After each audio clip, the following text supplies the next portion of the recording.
Good afternoon, everyone. Welcome back to the Andrew Woodhouse Show, and a special show here on a Thursday afternoon, as I'm going to discuss All Elite Wrestling's All In pay-per-view that took place at Wembley Stadium this Sunday. It was a tremendous show. It was a brilliant day for wrestling in the United Kingdom and for All Elite Wrestling as well. It truly was a return to form. Pay-per-views are always great, and this was no exception. All in all, a really, really excellent show, and I'm going to talk about it right now. That main event as well. Stick around if you want to hear about the main event, because it was just sensational. One of the best main events that I've seen in any wrestling pay-per-view. It was really, really, truly brilliant. But we start, as so often do, with the pre-show. I'm only going to talk briefly about the pre-show because there was more sort of important things really to cover here. But we start with 16-man tag team match. We had Private Party, Arya Daivari, Alex Reynolds, John Silver, Satnam Singh, Jay Lethal, and Anthony Ogogo versus Kyle Fletcher, Rocky Romero, Kip Sabian, Tommy Billington, Dante and Darius Martin, Action Andretti, and Leo Rush. It sounds like a lot of people. It was 16-man tag team match, a lot of chaos. I came in halfway through this one, so first I was a little bit confused about why there were so many people around the ring, and then I realised when they started interfering in the match that they were actually in the match, so that was quite funny. You could see Anthony Ogogo wrestling again, but I think the highlight was Leo Rush and Satnam Singh facing off. Leo Rush is about 5'3", 5'4", and Satnam Singh's 7'4", so it was quite an amusing visual. Rush tried to use his speed to counter the massive Indian giant, but in the end he caught him. Press slam to the outside onto everybody.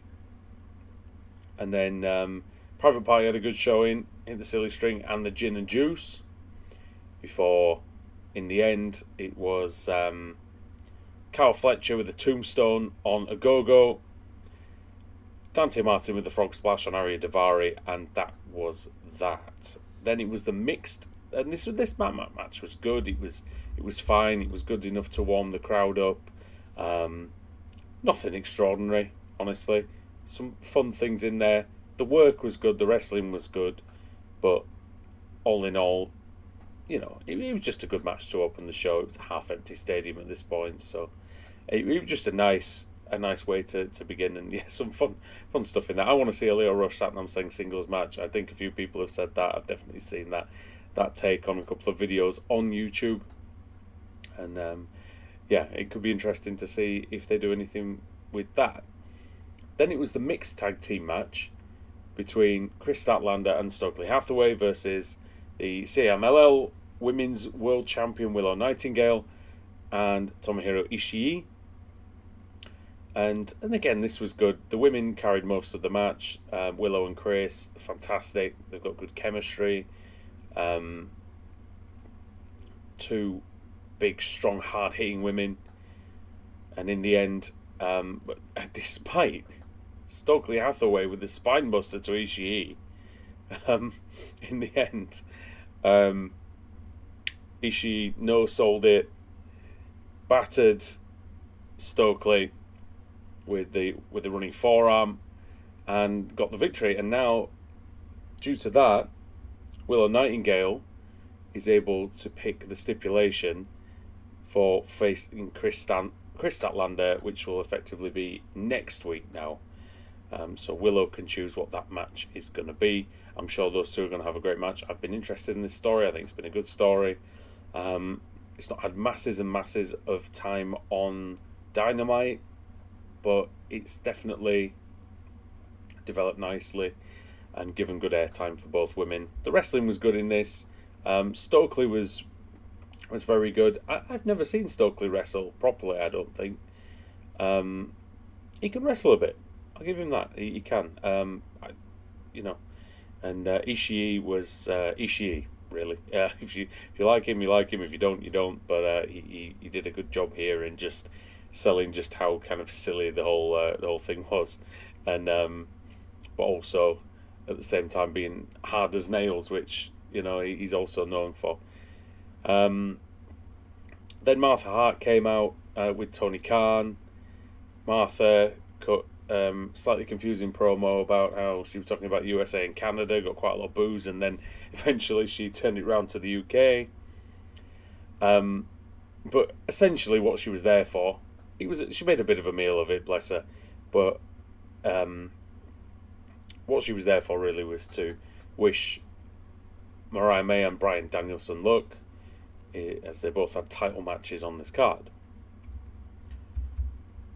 And then we were into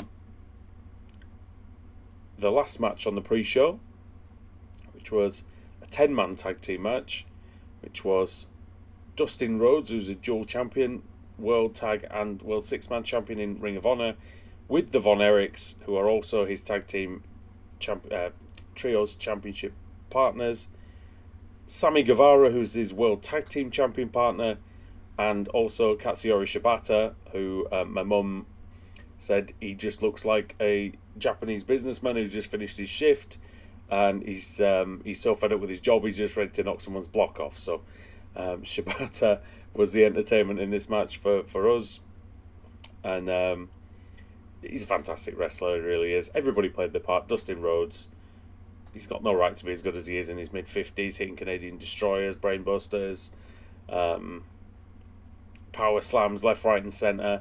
They were facing the Cage of Agony, which is Bishop Corn, Toleona and Brian Cage, with the Kingdom, Matt Taven and Mike Bennett. And Brian Cage and Sammy Guevara were confusingly both wearing Wolverine cosplay, which was quite funny. Brian Cage looks like he's eaten Wolverine. The man is gigantic. He's brilliant.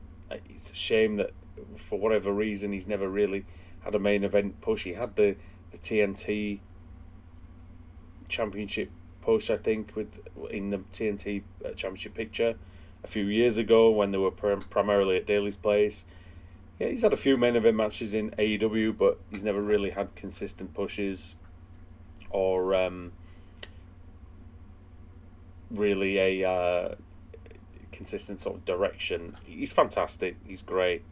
I hope he gets some more stuff. In the end, the long and short of it is everybody was hitting their finishers almost immediately. You had Sammy hitting the GTH on Bishop Corn. Toleona with a Samoan drop. Dustin with a Canadian destroyer to Matt Taven. Gates of Agony with power bombs. Avalanche power bombs for the Von Erichs.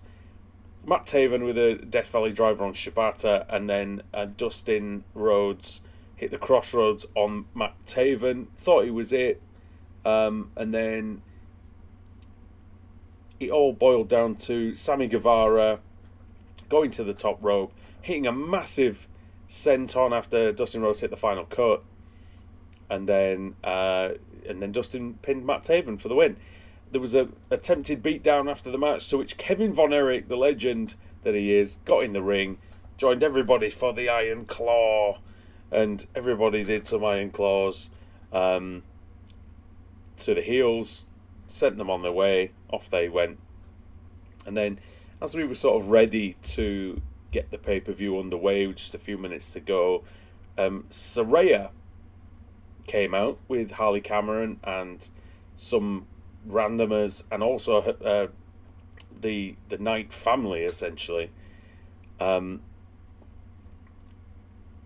Cameron says Saraya's pissed. Saraya said, this is my country, you will respect me. Last year I won the AEW Women's Championship at All In, and this year I'm not even on the show. I'm the best female wrestler to ever come out of England. This show will not continue until I get the respect I deserve. And then it broke down. We had a rave, and everybody got to their feet and screamed for Jamie Hayter, who made her return after quite a long time out. And she smashed Harley Cameron and the randomers and maybe a couple of members and the Knight family as well, and including Saraya's mother actually as well. And in the end, she smashed Harley Cameron with a clothesline to, and Excalibur said that Jamie Hayter was coming after everyone responsible for both her injury and costing her the AEW World Women's Championship. So, big things coming for Jamie Hayter. Some people were saying why isn't she with Britt Baker? I think those two might have had a falling out. Is the rumor? But yeah, spoiler alert: she didn't come out later on for to help or hinder Britt Baker. Then we had the usual sort of video package and things like that, and then it was time for the main card to begin. And it was these bottles, by the way, with these lids that stay on, that sort of are all attached. I get the idea, but half the time you drink it, you're trying to drink it, and there's just a lid in your face and in the way. You can't really... Anyway, never mind. Speaking of Juice Robinson was in the next match. And it was the ladder match, for the AEW Trios World Championship. You had Juice Robinson, Austin and Colton Gunn, the Bang Bang Gang, versus Buddy King, Buddy Matthews, Malachi Black, House of Black, Patriarchy, Christian, Cage, Killswitch, and Nick Wayne, with Shayna Wayne, of course, Nick Wayne's mum. And then they were facing the Blackpool Combat Club, Claudio Castagnoli, Wheeler Yuta, along with the Bastard Pack. Now, these guys have been put together because, I mean, as we actually ended up seeing on Dynamite last night, Jon Moxley may or may not be splitting away from the Blackpool Combat Club. He hasn't been seen with them for quite some time. But also, Pac's friends in the Death Triangle, the Lucha Brothers, they may be going to WWE. That is the rumor. That is sort of, talks may have been going on as to whether those guys are going to end up in WWE. So Pac has ended up being shoehorned into this, and you know what? He looked like he had a hell of a good time. He looked like he had a hell of a time in there. It was a really good match, to be honest. I may have put this in my preview actually, as it was a 3-way match originally, and then they added, of course, the fourth team of the Blackpool Combat Club and Pac. Nigel McGuinness is on commentary here as well, and then this match was good. I wouldn't have put it here. I would have opened with the women's title match, because I think AEW wanted everybody to... They wanted the fans to get in the arena and actually... for it to be fuller for the women's title match, and I get that. But I think if you tell people, just a little announcement in the arena, Justin Roberts just saying, look, first match is, or a graphic, first match is going to be Tony Storm or May. I think everybody makes sure they get to their seats for that. And the only reason is I've just said we've just had a 16-man tag match. And a 10-man tag match. And now we're going to have... now having a... What is it?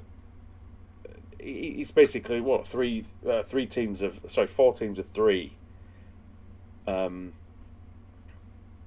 So I just think there were too many multi-man matches. I think there should have been a singles match on to start the card. I think it would have been a good change of pace. I think the audience is probably thinking, well, we've just had a 10-man tag. We just had a 16-man tag. I'm not keen on the decision to start with this match. I will say I thought the match was good. I enjoyed it. Christian Cage immediately. Right, if you don't know, Christian Cage is my favourite wrestler of all time. I love the guy. Well, it's him or Danielson, right? And Christian's amazing, though. And when the match started, Christian Cage, he just ran off. He ran off. He ran all the way up the ramp. He didn't just run off. He ran halfway across the football stadium to run away from being involved in the ladder match. You know, the man who helped pioneer the tag team and trios ladder matches. Christian Cage just legged it. Essentially left Killswitch and Nick Wayne to fend for themselves. Enjoyed this match. I think the belts might have been hung slightly a foot or two too low down, because the big ladder, the small ladders were almost reaching them, and then the big ladder was hitting the belts and nearly knocked them off the thing. So I don't know if that's on purpose or for the crowd to see the size of the ladder. I don't know, but some of the highlights of this match anyway. The Guns or the Juice Robinson to get the tables. There was a big brawl to begin the match. Christian finally came down after a few 5-10 minutes. You should have seen him. He was running down the ramp. He's in his 50s now. He was running down the ramp, and it took him forever to get to the ring. He was huffing and puffing. He's got his turtleneck on, but he wishes he didn't have that on. Double choke slam by Killswitch, and then choke slams to the Guns, and then choke slams to Robinson, Pac, Buddy Matthews, and Wheeler Yuta. Pac choke slammed Malachi Black onto a ladder. Wayne's World through a table. And then it was all clear for Killswitch and Christian Cage, and Killswitch was going to climb the ladder, bring the titles down. Christian wanted to steal the spotlight for himself, so he climbed up the ladder. As he was doing so, House of Black got back in. They pushed him off the ladder, and that was the first sort of real opportunity to win the match was squandered, and then a lot more happened after that as well. That was actually kind of early on, because a lot of the action happened after that point. 310 to Yuma to Brody King, and then uppercuts for everyone from Castagnoli, giant swing to Juice Robinson, and then Pac with the Black Arrow to Juice Robinson. They were climbing the ladder, Castagnoli and Brody King. And then the Guns with steel chairs stopped that. Another Wayne's World on Buddy Matthews.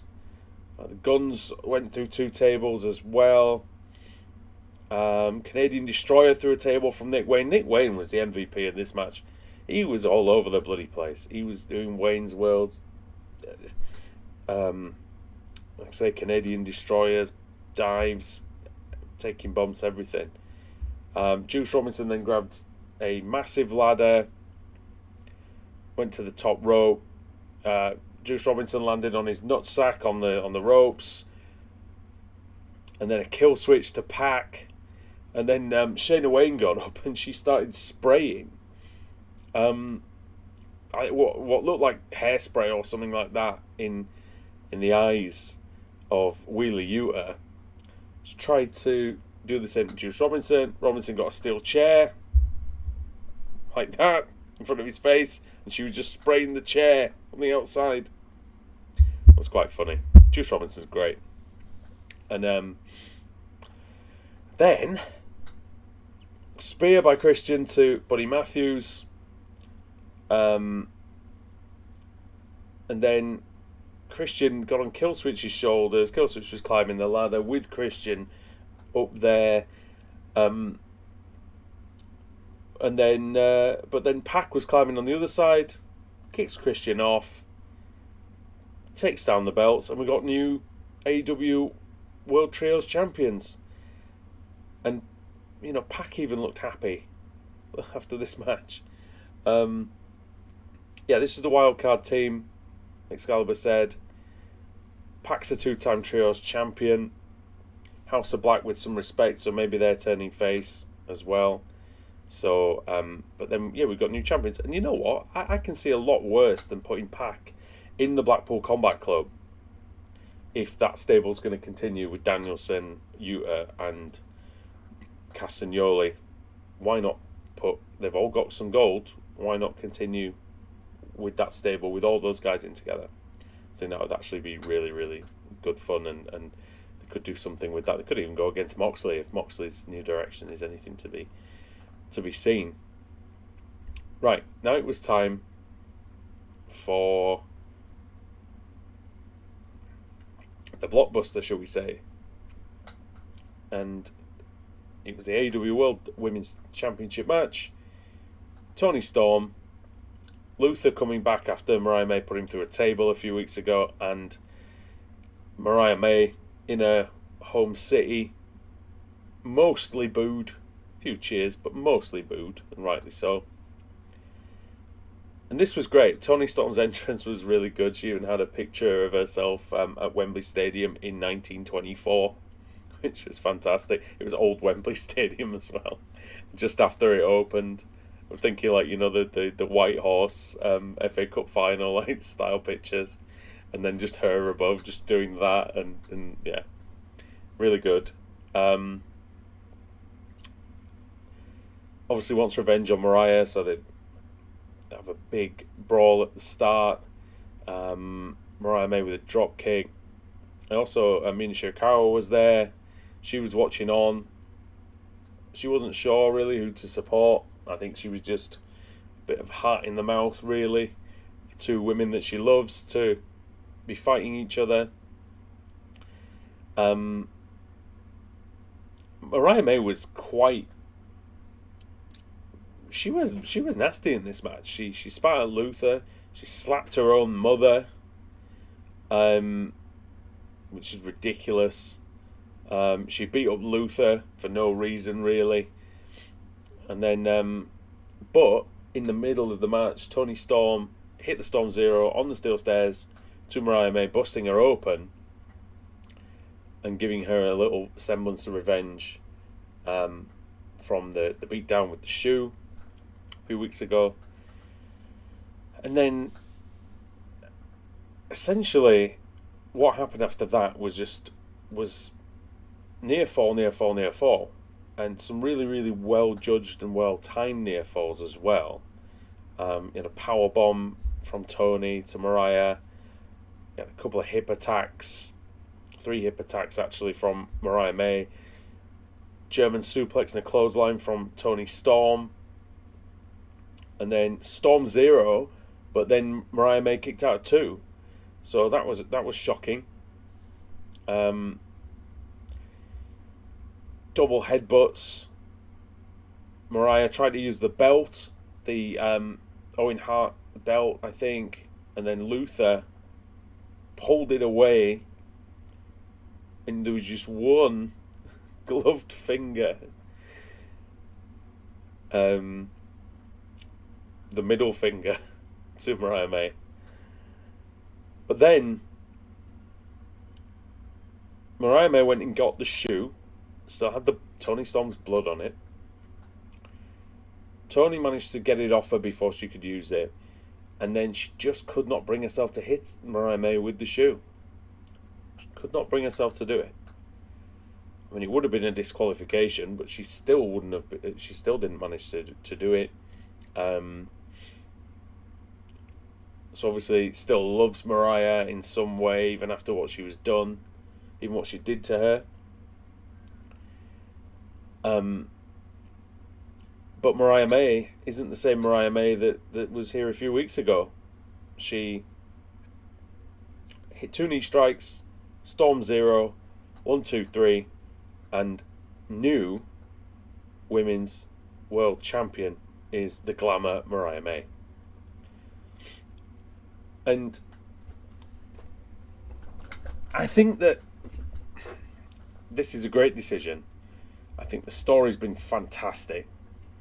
I think it's really starting to pay off in terms of how much people are excited for the developments in the storyline. And Mariah's been built up just in the right way. You know, she's been a big part of the story, but she's let her wrestling do the talking as well. She won the Owen Hart Championship, and she's become a very legitimate competitor. And I think going forward, it's going to be really interesting to see who she gets paired up with, whether she carries on feuding with Tony, whether she has to defend her title against someone else as well first, maybe. What does Toni Storm do? You know, she was sort of half crying, half laughing as she left the ring. Is she going to carry on it being timeless Toni Storm? Is she going to get snapped out of it and just back as Toni Storm, the wrestler? Is she going to need to do that in order to kick Mariah May's ass? I don't know. We're going to have to see what happens, but it's been a great story. It's been a long time in the making. This is the best story, women's story ever in AEW, no doubt about it. I think also it's one of the top probably 4 or 5 stories that have ever happened in AEW in the 5 years of the existence. So I think they've done a great job with this. I think Tony Khan's done a fantastic job. I think that the writers have done a great job with this, and so have the wrestlers. That the wrestlers have been amazing. And you know, if this feud continues, then long may it continue, because I think it's excuse me, fantastic. Now, this is probably my first real gripe of the night, and it's not really for the reasons you think. So it was for the FTW title. It was the Learning Tree, Chris Jericho, with Big Bill and Brian Keith against Hook. Taz was on commentary, of course, for his son's match. Why not? But this is where I need to complain. I need to complain about 2 things as well, right? So, some people are saying that Chris Jericho, he's a crap singer, his band's crap, he shouldn't be performing at Wembley, blah, blah, blah, blah, blah. First of all, band isn't crap, right? Excuse me. Yeah, they're not the Beatles or Alter Bridge or, well, whoever, right? But they're good rock musicians. Chris Jericho is not a good singer. But you know what? Last year at Wembley, when he sang Judas on his way to the ring, I thought he did really well. And I thought his match with Will Ospreay was really, really good. And it wasn't all Will Ospreay, that as well. That was a lot of Chris Jericho being, you know, bringing his A game to face one of the best in the world. I didn't think this needed to be on the show. I did not. Fozzy certainly didn't need to be playing here as well. It seemed a bit of a flex. It seemed a bit of a Chris Jericho's demanded this, and they've kind of had to do it. Look, I'm a Jericho fan. I've got his books. I've listened to a lot of his podcasts. I'm not entirely keen on some of the people he associates himself with, or some of the beliefs that they have, or some of the things that they've done.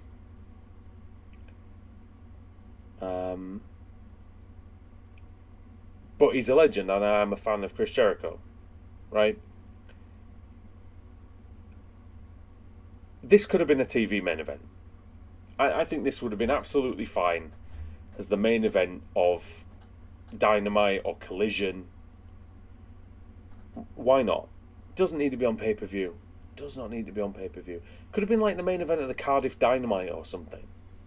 Or the Cardiff Collision. And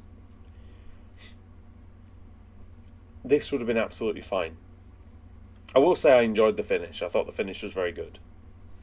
But But Jericho's getting to the point where, unless he's absolutely on his A game, he just looks exposed in there against, younger, stronger, faster, fitter people. Chris Jericho's in great shape for someone in his 50s. Unbelievably good shape is Jericho in, but can't really do the things he used to do. He doesn't, like, even last year he was doing lion salts and landing them perfectly, and he could barely get over them. He can barely get over these days for the lion salt. He's having to put his hands down halfway through to make sure he goes over, to make sure he actually completes the moonsault. His timing's still good. His ring awareness is still good. Things like that, but. And I mean this in the nicest way because I do like the guy. And I like his character work, I really do. I like the learning tree even. I think it's just leaning into the hate and the nonsense against him, but this is too far, But I can both praise Chris Jericho for the things he does very well and has done during his career, and say that he should not be wrestling on AEW's biggest show in a championship match, even if it is the only FTW championship. They could have put this on the pre-show. Instead of having a flipping 16-man tag team match, put this on the pre-show instead. I know it's annoying for Hook, right? But you've got to have the balls to kind of tell Jericho, look, you're not really an attraction anymore, and you're not an essential part of a pay-per-view. And I love the guy, I do. I love the champion, a little bit of the bubbly. Loved it. The Ocho was good. Wizard Jericho, Fireball Jericho. It's good. He makes things out of, the Inner Circle stuff was brilliant actually at times. I just think he's had it in terms of being a big star. I think it's just time to go. And unfortunately, it's a shame to say that, but I just think it is. This match was all right. I had fun with some of it. I think the cricket balls and the cricket bat. God bless anybody who had a cricket ball fired at them in the crowd, because there must have been one or two that went in there. Hook was then throwing them at Jericho. He hit a couple, got a couple on his leg. It wasn't LBW though, so the match continued.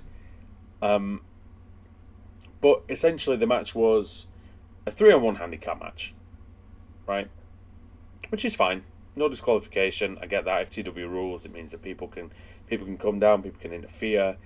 Brian Keith and Big Bill, they played their part wonderfully well. Big Bill took a massive bump off of the ring apron through a table and a barbed wire board at the same time. But essentially, it was a 3-on-1 match when Hook could do anything he could to get some offense in, get some space.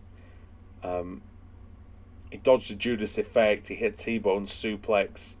It's a slightly silly bit of story, right? He had the fireball in his eye, and last week he came out and his eye was bandaged, sort of like that. And this week he had just tape over one eye, so like just tape, like a star shape like that.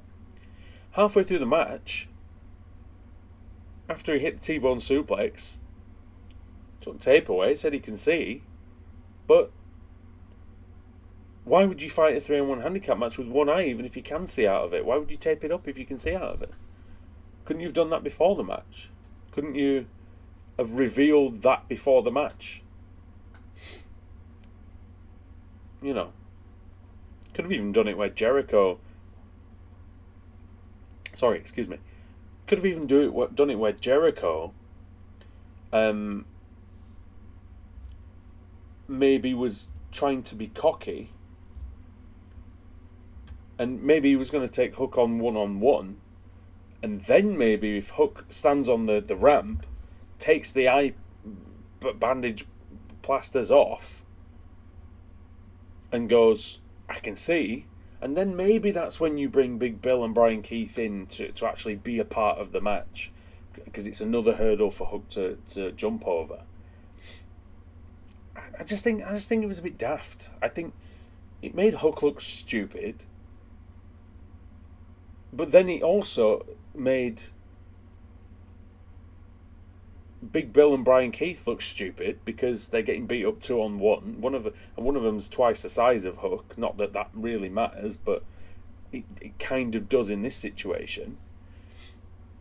You know, that they all somehow can't work together. You know, you've got an 8-time world champion, you've got a former AEW tag team champion as well, and Brian Keith, who he's great, by the way, but he but it makes them all look a bit stupid that they can't put Hook away 3-on-1 with weapons and things like that. Anyway, I just think everyone came out of this looking kind of silly. However, the finish was very good. Hook got the red rum in. Well, he got the red rum in. He attempted the red rum the first time. Big Bill managed to get Jericho out of the situation. He went to use the pull cue, which then he hit Jericho with it. Sorry, hit Big Bill with it. Sorry, Jericho did. That's when Big Bill took the spill through the table. He then went for the red rum again. Jericho escaped. Hook went into Brian Keith. Keith hit Hook with a weapon. And then Hook kicked out of 2, so a strong near fall there. But then Taz, he got fed up of it. He said, I get this is FTW rules, but I'm going to have to play by my own rules. He stands up from the commentary table like Linda McMahon out of her wheelchair, and he pulls Brian Keith off the apron. He gets him in the Taz mission. Hook's got the red rum in, 2 Taz missions at once. Jericho taps out. Hook's the FTW champion, and now for the 3rd time. And there are rumours that this belt will be retired. I think it's a good time to do that. I think Hook needs to be able to go on his own now, away from that title, because it's kind of holding him back. And but I loved the finish. I thought the finish was very good. I loved the hug between Hook and Taz. I know it's a silly thing. It's just a father hugging his son, right? But as they said on the What Culture guys said, you know, they kept that interaction off the screen as much as possible in all the time that we've had Taz and Hook in AEW. So it hit different this time when they actually did it. Great love from a father to the son. Hook's victorious. He moves on to whatever it is that's next, and yeah, I did enjoy the finish. I sort of got a bit lost in the middle of this match, but I did like the I kind of liked the stuff at the start. I got lost in the middle. The finish was very good. So, you know, you're not in a bad mood. If the finish is good, you're in a good mood. You go on to the next match. And that next match is another one that I don't think needed to be on the card. Realistically, I know it's a tag team title match. I know the Young Bucks and FTR and the Acclaimed are in it. Right? So I know it's 3 very popular teams. And it's one of the main titles. But I just think that this was, at first at least, dead as a doornail. Dead on arrival. The crowd did not care. I didn't care, actually. And that's weird, because you know, it's my job. It's my job, I suppose, now to care and to watch these things. And I was glued to the screen all the way through the pay-per-view, apart from this match. don't know why. I like all three teams. I think they're all very, very good indeed. I was just not interested. And they didn't really do a lot to get me interested. There were a couple of good things, such as interchanging the finishers. So Max Caster and Matt Jackson did the EVP trigger to Dax. And then Caster also joined Cash Wheeler to do the Shatter Machine on Matt Jackson. It was sort of the usual things, though, wasn't it? It was the Young Bucks hitting the low blows, super kicks. That sounds like I'm just sort of having a go at the Young Bucks. I'm not at all. But it just felt like this was in the wrong place on the card. This could have even opened the card as well. Famouser from Billy Gunn onto the belt on Matt Jackson. Everyone's hitting their finishers, but then the Young Bucks hit Dax Harwood with the EVP trigger, got the pinfall, and retained the titles. I was surprised. I predicted that the Acclaimed would win. That was obviously wrong, completely wrong. But after the match, grizzled young veterans James Drake and Zach Gibson, they jumped in. They threw the Acclaimed out. They battered FTR, and they told the entire tag division to grit their teeth because the grizzled young veterans are coming. Doesn't matter who it is, the Acclaimed, FTR, Young Bucks, whoever, everyone's on notice. So we'll see Drake and Gibson very, very soon indeed. And then this is probably the best part of the early part of the show. This was the Casino Gauntlet match for the number one contender to the AEW World title. Winner gets a title shot at any point. So you had Orange Cassidy in first, Mr. Bean inspired entrance. Second competitor was Okada, and this was brilliant. Those two had a really, really good sequence. Okada, he hugged Orange Cassidy, and then he went into the camera before he absolutely battered him. We had a countdown. It was like a 90-second countdown, roughly each time. And lo and behold, Nigel Bloody McGuinness came out at number 3. The roof blew off Wembley. There wasn't even really a roof on it, but it came off anyway. Nigel McGuinness, for the first time in about 12 years, lacing up his boots, getting in the wrestling ring to have a match. He comes down. He exchanges strikes with Okada and Orange Cassidy. And then he had to deal with Kyle O'Reilly, who was the next man in. And then we got something amazing. Zack Sabre Jr. came down. And not only did he face off with Okada, not only did he face off with Orange Cassidy, but he got a tap on the shoulder. Nigel McGuinness and Zack Sabre Jr. came face to face. You had the face of the 2000s in British wrestling and the early 2010s to one of the faces of the late 2010s and the early 2020s. Crowd went absolutely nuts. They battered each other with forearms and uppercuts. Roderick Strong was next in. He delivered backbreakers to everybody. And then, reach for the sky, boy. Mark Briscoe came down. Crowd, again, just loving every minute of this. Redneck Kung Fu to Okada and Kyle O'Reilly. Catapult, chair, dive. Took out Strong and McGuinness. And then the fun kind of stopped because Hangman Page was the next man to the ring. He was possessed. Follow-away slam to Cassidy. Deadeye to Orange Cassidy again. So absolutely battering Orange Cassidy. And then Jeff Jarrett comes out. A wild slapnuts appeared. He comes down to the ring with Karen Jarrett, guitar in hand. Took everybody down with punches. But then Hangman Page powerbombs Jarrett to the floor on top of a pile of people to the outside. And Hangman was about to do a deadeye to Karen Jarrett, but then the countdown ticked down once more. It hit 0, And Ricochet comes out to make his AEW debut. The rumours were true. Everybody thought that this was going to happen, but it was still cool that it happened.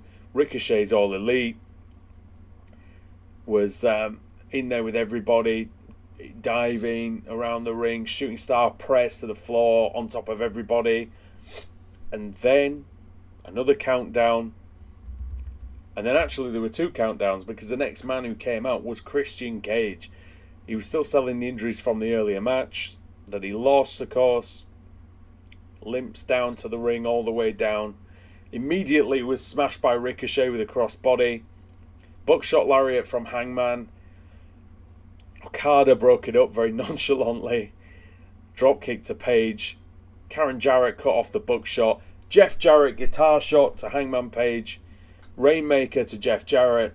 Orange Punch to Zack Sabre Jr. End of Heartache to Orange Cassidy. Tower of London on Kyle O'Reilly and Mark Briscoe. Nigel almost got the pin. Near fall. And then Christian Cage speared Nigel McGuinness. And it will be very, very interesting to see if Nigel can somehow deflect that next time he sees Christian Cage. Because that's his boy. He's been cheerleading for Christian all this time. And he was the only person to spear, to eat a spear from Christian Cage in the entire match. And then Luchasaurus ran down it, not Killswitch. Luchasaurus, old music, old Titantron, came down, grabbed Christian Cage, looked like he was going to go for the choke slam. Kyle O'Reilly came up. In the end, he smashed Kyle O'Reilly with a choke slam, lifted Christian Cage up, put him on top of O'Reilly. 1, 2, 3. Christian Cage is the number 1 contender to the AEW World Title, and he can have that match anytime he wants. So it's going to be interesting to see when Christian decides to pull the trigger. And you know, I do think that a lot of people saying that the Killswitch Luchasaurus story has been going on a little bit too long. Maybe it has. Maybe he could cost Christian. You know, he could have let Christian get this win, and then when it comes to Christian cashing in for this title shot, could screw him over, couldn't he? So you never know what might happen. Christian Cage, opportunistic as usual, and a title match anytime he wants it. And then we were on to another amazing contest. When you thought this card just was just getting to sort of fever pitch, you ended up with the American title match. Maxwell Jacob Friedman, Will Ospreay, MJF with his super ultra patriotic entrance, massive American flag, streamers, and Will Ospreay got basically inducted into the Assassin's Creed Guild. They had the guy who voices Ezio in Assassin's Creed to do the voiceover for Ospreay's entrance video package. Ospreay comes down, looks like $1 million, 2nd year in a row that he's stolen Wembley Stadium. Crowd goes crazy chanting his name in the entrance. Fantastic scenes again. You know, his entrance last year went viral in from Wembley. It was that spectacular. And this year he was one of the undisputed stars of the show. This was a great match. A great match and a long... I'm not going to go through a lot of the moves that happened. But basically, early on, Ospreay came out quick. MJF was sort of one step ahead. Targeting the back a little bit. Cheating. Posing. Tombstone piledriver on the floor, which didn't finish him. Didn't finish Ospreay. And then he started coming back, you know. Shooting star press on the ropes, which looked nasty. Like he completely flattened MJF. Will went for the Stormbreakers, and then MJF hit Crossroads for a 2. went for the Os cutter on the apron. MJF got out of the way, and Ospreay essentially ate shit on the apron, which was quite brutal. And then they wanted the Tiger Driver, and Ospreay finally started hitting some moves. He hits the Oz Cutter on the apron. He tried the Hidden Blade. He hit a cameraman instead. That was quite a cool spot. MJF tries hitting Ospreay with the title. He dodged it. He went for a Hidden Blade, and then MJF lands the second belt shot and a brainbuster. Ospreay kicks out at 2. Max was losing his mind, and then MJF was going to do a Tiger Driver on Will Ospreay, which didn't work, of course. Ospreay went for the Tiger Driver, but MJF, a low blow, he hit him right in the bollocks. To stop that, the diamond ring was stolen, but he found some brass knuckles. He was ready to use them, and then a hooded figure came and stopped MJF from cheating. Hood comes off. It's revealed to be Daniel Garcia, who MJF put on the shelf with a neck injury just a few weeks ago. It's probably a couple of months ago now, to be fair. The time goes by so quickly. And then Hidden Blade, Tiger Driver, 1, 2, 3. Will Ospreay is the new American champion. And, well, he's turned it into the international champion. Got that belt back off Christopher Daniels. I love this as well. The Tiger Driver, he was just soaking everything in before he hit it. You know, some people, they would have just gone 1, 2, bang. You soaked everything in from the crowd, the atmosphere. They were baying for him to do it. He took his time. One arm, other arm, up. Even the pause when he was up here. Tiger Driver. Brilliant match. Fantastic match. Ospreay now is going to face Pac. Because Pac won the... Pac got a title shot, of course. And then... it'll probably be Garcia versus MJF. And that could be really good. That's got to be the make or break for Daniel Garcia, I think. I know he's still young, but for me, he has to nail this feud. He has to nail everything about it. He has to prove that he can hang with MJF, which I know is a difficult task. You don't have to be better than him, because I don't think you can be, but you can certainly prove that you're not out of your depth. I think Garcia's great in the ring. He's improved a lot outside the ring. This is his time. This is his time to move up the card and stay there, because it's been a couple of times that he's had a good little push. It's got to a certain point, and then they've gone, I'm not sure. They backed it off. But he's back now. And I think those two can really do good things. He did start on Dynamite last night as well with the quite hot start. So I think that's... I'm really looking forward to what transpires there. But yeah, fantastic match. I think that it showcased everything that Ospreay's strong at, everything that MJF can do, and yeah, it was really brilliant, and I really enjoyed it. It was at this point though that I was starting to think, well, I'm just ready for the main event. Again, just a tiny bit too long. TBS Championship was next. Mercedes Moné against Camille. Sorry, not against Camille. Against Britt Baker. She came out with Camille. And this was average, as bad as average can be. Couple of really good spots actually. Backbreaker across the top turnbuckle, and then a body slam from Mercedes, which was impressive given she's a slight lady really, to pick up Britt Baker, stand with her on the ropes, body slam from the second from the second turnbuckle back inside the ring. some really cool spots. But I didn't really sense a lot of chemistry here. I thought that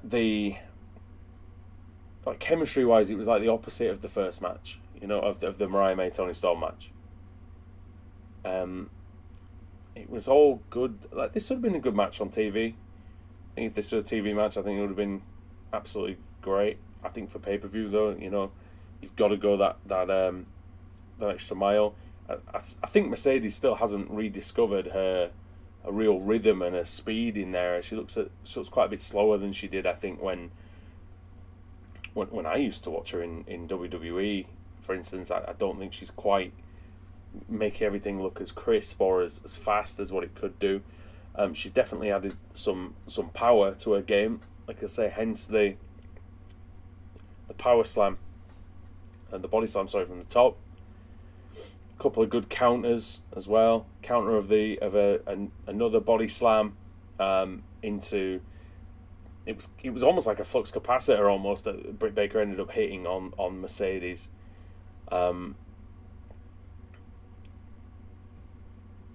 Camille ended up getting ejected. This was a good bit as well, to be fair. Camille ended up getting ejected by Paul Turner because Britt Baker had thrown the belt to her. She'd done the Eddie Guerrero. She'd done a big bump. She'd laid down. Looked like she was sparkoed. And Paul Turner threw Camille out. Panama Sunrise, curb stomp, 2 count for Britt Baker.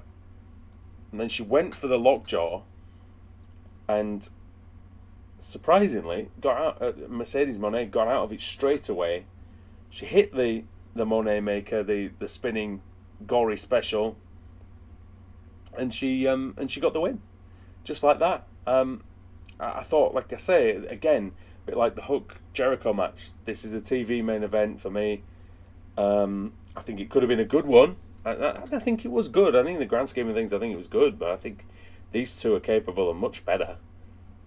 Certainly Mercedes is. Britt, well, we've seen Britt have some great matches. Britt's a great TV wrestler because she finds the cameras, she finds the facial expressions, and there was a great facial expression after Camille got thrown out. A really cheeky grin, sort of smirk. The wink to the camera was perfect. But you can't see that up in Rosette, and I think that was some of the disconnect. I know that the What Culture lads were saying that they were watching from quite a way away, and they weren't really privy to any of that because if you couldn't see the big screen, then you couldn't see some of those little mannerisms. So that's just something to think about for those two women. But it was fine. Again, absolutely fine. Kind of enjoyed watching it at the time, but watching it back, I think, well, it was okay, nothing special. But maybe you could have cut this match as well and had it on Dynamite, or had it on the pre-show even. Maybe not the pre-show. I think there needs to be more than one women's match on the main card, or it could have been a bit shorter and maybe a bit faster, and actually it might have helped both wrestlers there, because both of them seem to do better when they're going a bit of 100 miles an hour. Yeah, so I think again it was fine. Nothing more, nothing less. And speaking of a match that actually was cut for time, and at this point I'd forgotten about this match, so I was like, oh yes, it's main event time, and like, oh no, it's the championship match. Jack Perry, Scapegoat Jack Perry, versus Darby Allin for the TNT title in a coffin match. And this was fine for what it was as well. This was, some of it was very good. Darby had thumbtacks stuck to his face. He's crazy. He's mad. Thumbtacks, he was like a cactus. Darby jumped Jack Perry during his entrance, hit him with a chair. He was trying to use the thumbtacks to gouge Jack Perry's face. And then, there was a bit of an exchange. Darby ended up smashing in the coffin. And then Jack Perry emptied a bag of real glass in the ring. and soak that moment in. Massive Cry Me a River chants. That smirk to the camera, absolute shit-eating smirk, was fantastic. He's basking in it, and why not? You know, I'm of the opinion that he was the wronged party last year at Wembley, and he certainly used the rest of that time, ever since he's come back, these few months, really effectively in terms of building his character and trying his best to shake off that kind of malaise that happened really over that whole thing, and then getting suspended, and it was all a bit weird, wasn't it? It was a bit of a dark time for AEW in a way, but Jack Perry's come back. He looks great. He's still a fantastic in-ring wrestler, but he's getting the character work now with that to make himself an elite star. And I think and essentially what this match boiled down to was that he tied Darby's wrists together. That's probably not going to stop Darby Allin, and it proved to be so. He went up to the top. He hits the coffin drop. He put Jack Perry inside the coffin. Perry got out. Powerbomb on the ramp, which again, like, I probably struggled to take that bump even once. Darby seems to do it all the time. He's whipping Darby with the belt, and then using his own belt to tie Darby's legs together. Then chucked him off the stage through a table. Dragged the body bag from outside the ring to where the table was. Darby was inside, got put inside the bag. He put him in the coffin. Coffin lid comes up. Darby's screaming. He's kind of going, "Come on then!" jumping, running knee into Darby Allin. Closes the lid. Jack Perry retains the title, and that was a quick match. It was only about 10 minutes, but it was pretty good for what it was. I think, again, give it more time, could be better. Did I mind that it was a quick match? No, you need some urgency in a match like this, like casket match, ambulance match, anything that involves putting your opponent in something. I do think you need some urgency and some. You want to try and do it quickly. It's not like wearing your opponent down for a 3 count. It's like you want to try and get it over with. Because the longer your opponent's still alive, they're still alive in the match, that is, then the more chance they've got of being able to put you in the ambulance or the coffin or whatever. So, I thought this was really good. And then the Young Bucks came out. And they had a gas canister, a jerry can full of petrol. Nick Jackson poured the petrol into the coffin on the lid on Darby. Jack Perry pulls out a lighter, and then the lights go off. And then Seek and Destroy plays, and it's the icon Sting returning to All Elite Wrestling for the first time since his retirement. Comes down, he's got the bat. Perry and the Bucks are soiling themselves in the ring. Excalibur said it looks like they've seen a ghost. But it wasn't the ghost, it was Sting. Jack Perry ran off. The Young Bucks tried to attack Sting, didn't work. He no-sold a chair shot. And then he hits double Scorpion Death Drops on the Young Bucks, gets Darby out of the coffin, and those two celebrate. One little criticism of this, don't get me wrong, I'm not criticising Sting coming back, because I love it. If they're going to use Sting, they should use him for this kind of thing in the future, or as an enforcer or manager or something, Doesn't have to wrestle, because he's not going to, right? But he can get involved in some wrestling violence, and that's a great way of sort of getting round actually not having to do a match. If they'd already poured the petrol on Darby Allin, and then Jack Perry got the lighter out, so even with the lights off, he probably could have still set him on fire if he'd have wanted to.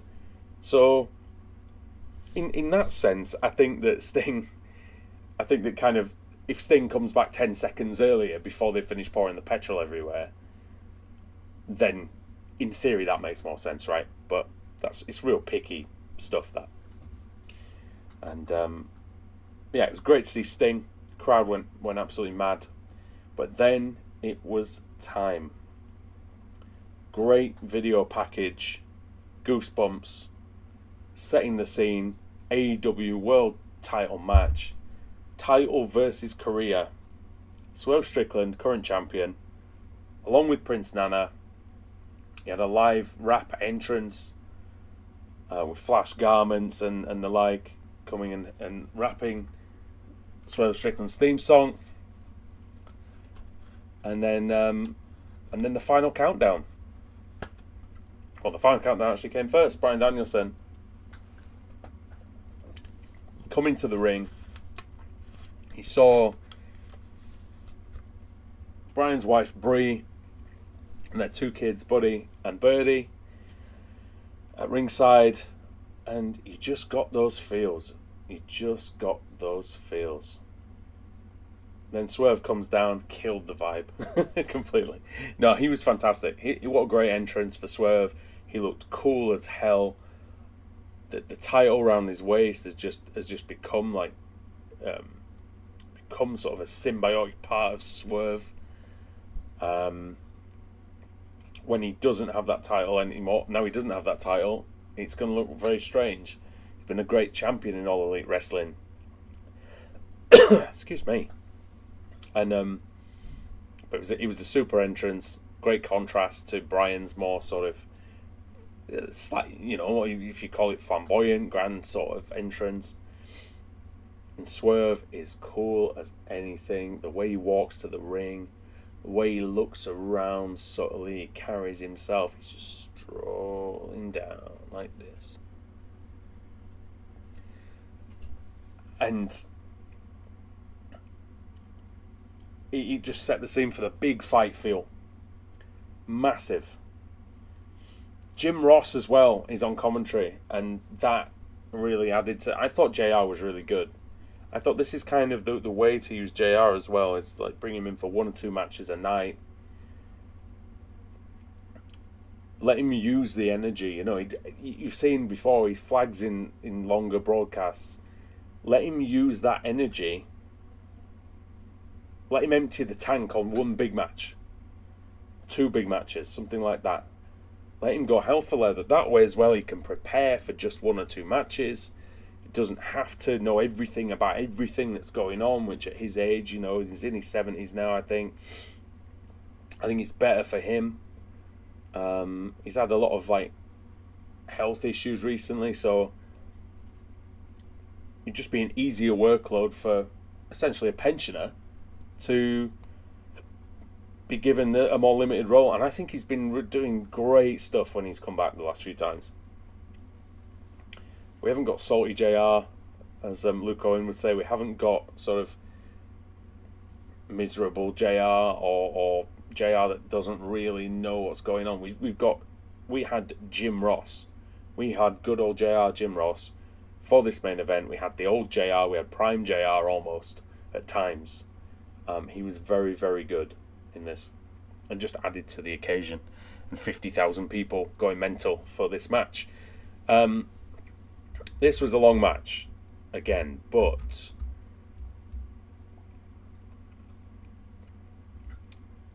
it started with some chops and a few kicks.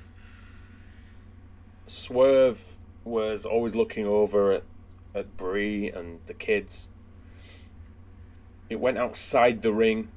Swerve hit backbreaker, suplex. Bryan went for an armbar. Swerve escaped. And then there was a ref bump almost immediately where he had him up in the fireman's carry. And as Swerve turned around, Bryan's legs twatted the referee, knocked the referee down. And then Swerve, who cheated for the first time in quite a while, so he asked Prince Nana to bring the ring bell over, put it on the apron, Death Valley driver onto the apron and the ring bell at the same time, which busted open Danielson. Just got back in the ring before the count of 10. He grabbed Daniel Bryan. He grabbed Bryan Danielson's wrists. He was going to do the stomps, and he decides, no, I'm not going to do them here. He looked over at Bree and Birdie and Buddy. He drags Danielson's carcass outside the ring, and he's doing the stomps outside the ring in front of Bryan's family. Nana is dancing. All the while this is happening, and then Bryan, of course, he's busted wide open. He's got a big cut up here, a bit like the one I've got on my head, almost actually, just there. His blood trickling all the way down his face, but it seemed to fire him up. Swerve went for the stomp, he missed it. He went for the bell lock, Swerve with a lariat, and then a flatliner. And then it was a bit back and forth for a while. So he had a tiger suplex from Danielson, and the kicks, and then avalanche tiger suplex. And I said at the time, I don't think I've ever seen an avalanche tiger suplex before. It was sensational. It looked so dangerous, but it was executed beautifully. No issues there. Cattle mutilation after Danielson kicked Swerve's head in. Gets to his feet, and then a vertebraker from Swerve, to which the doctors got in the ring straight away, checking on Danielson, keeping Swerve away. Swerve looks very pleased with himself, and then after a minute or so, he chases the doctors away, goes to the top rope, hits the Swerve stomp. Danielson kicked out at 2. So then what did he do? He went for a house call. 2 house calls. 3 house calls. Danielson kicked out 2.99. And when I say kicked out, he didn't really kick out. He just sort of went, rolled over, and managed to stay in the fight. So Swerve is hitting Bryan Danielson with his own yes kicks to loud no chants, while Swerve's doing very, very slow yeses. I'm going mad. It's like it's 2014 again, right, in my house. I was going mad. I watched this with my mum because she loves Bryan Danielson, and when I told her it was going to be potentially his last match, she couldn't wait to see it. So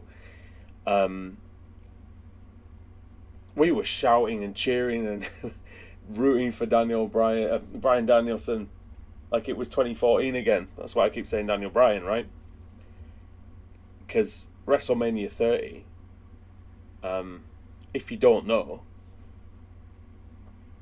essentially the story was that Daniel Bryan wasn't good enough to be a WrestleMania main eventer in the eyes of, Vince McMahon and Triple H and the Authority. So what happened was they put a lot of obstacles in his way, and slowly but surely he knocked those obstacles down, and he managed to get himself a match with Triple H in the opening match of WrestleMania 30. And I love this match. I love the whole thing, everything about it. I love this match. Really good match with Triple H, but he beats Triple H, but Triple H did a number on him, injured Daniel Bryan to the point where, yes, he'd made it to the main event, but he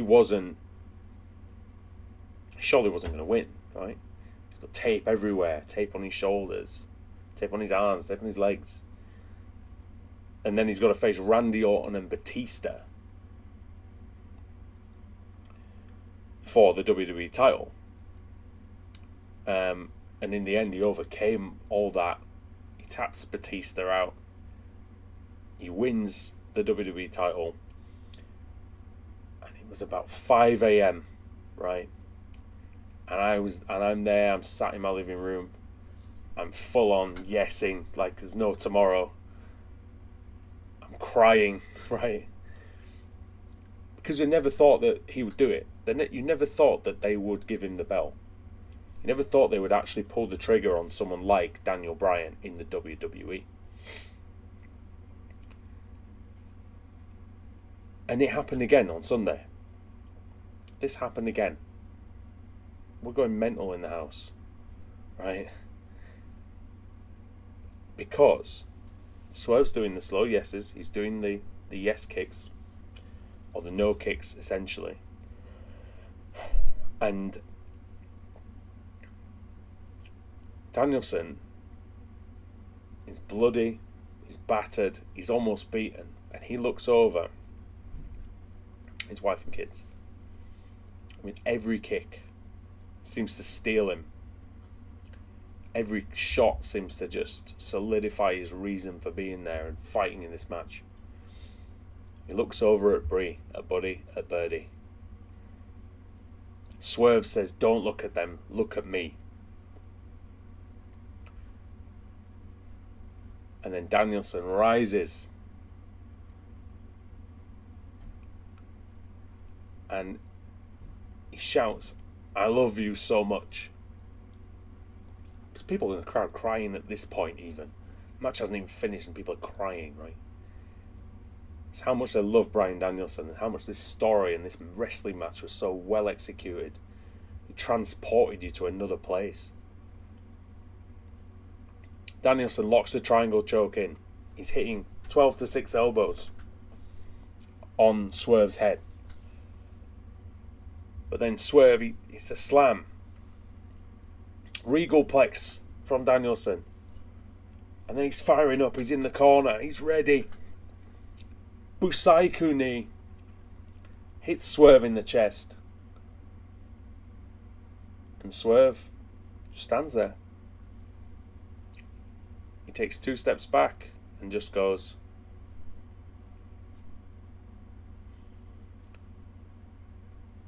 Danielson looked like he'd seen a ghost. Swerve hits the house call. And big pressure. He hit big pressure, his finisher. 1, 2, no.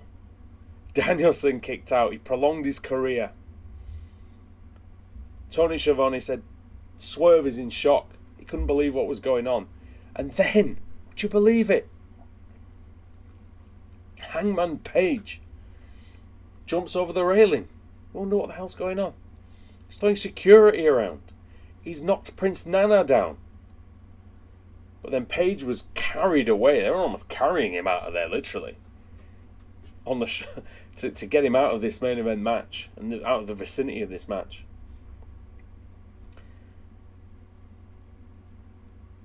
Swerve's telling him to get out. Busaiku knee again. This time it does rock Swerve Strickland. But he kicks out at 2. The crowd is going ballistic. Another Busaiku knee. And another. And then Bryan Danielson puts Swerve Strickland in the label lock. Swerve Strickland taps out. And Bryan Danielson is the new AEW World Champion. And his career continues. Unbelievable. Unbelievable. I've been using the AEW results page for my notes here.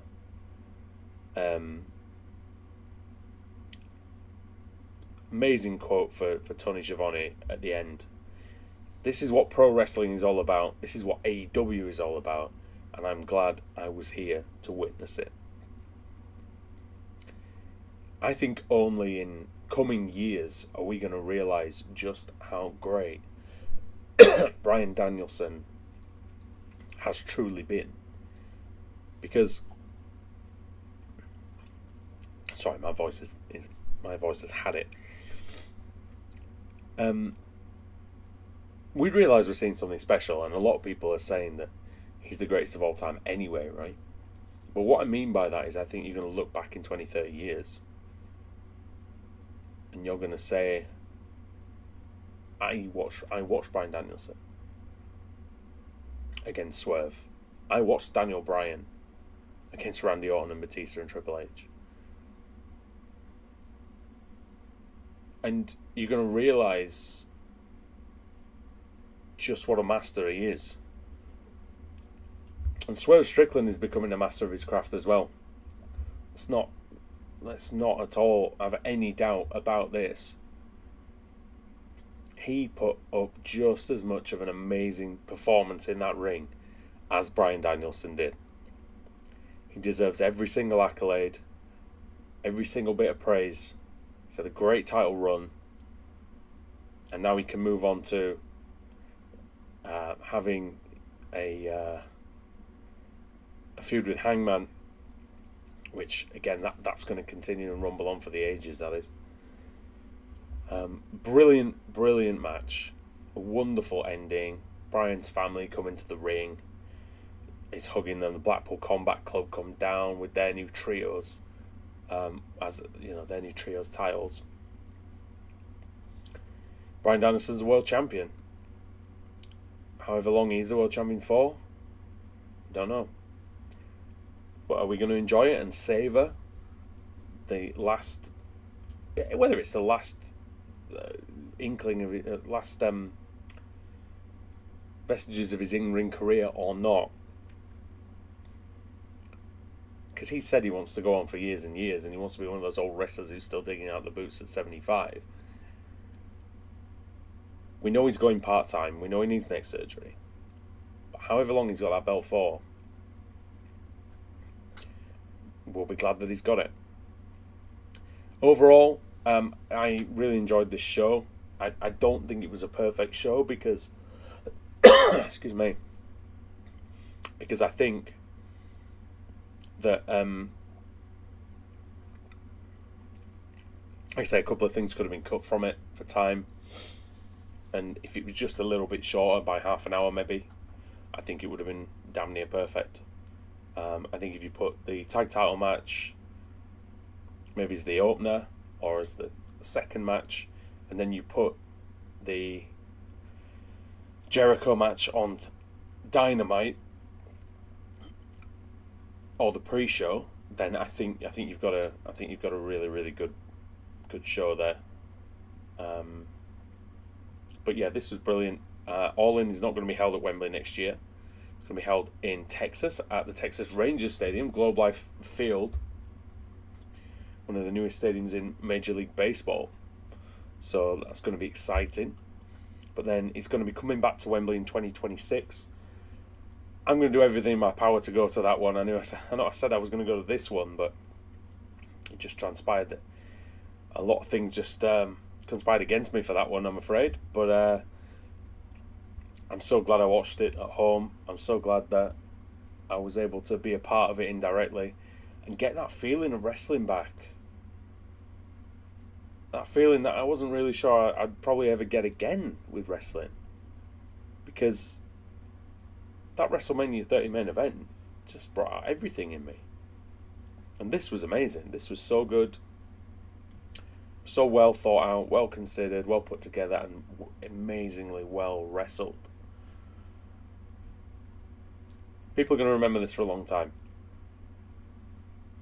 I certainly will. If you're not all in with AEW, well, you should be. Because this is a fantastic company. This company's only been going for 5 years. They've done some amazing things in this sport. WWE is hot right now as well. And more power to them. But, well, if AEW continue this with All Out next week, sky's the limit. I think they'll go from strength to strength. I think we'll get some amazing wrestling in for the rest of 2024 and beyond. Right, everybody, thank you very much for joining me on this special edition of the Andrew Woodhouse Show, talking about All In and reviewing what's been a brilliant night of wrestling at Wembley Stadium. Join me for more Andrew Woodhouse Show later on in the week. And, thank you for watching. I'll see you next time, everybody.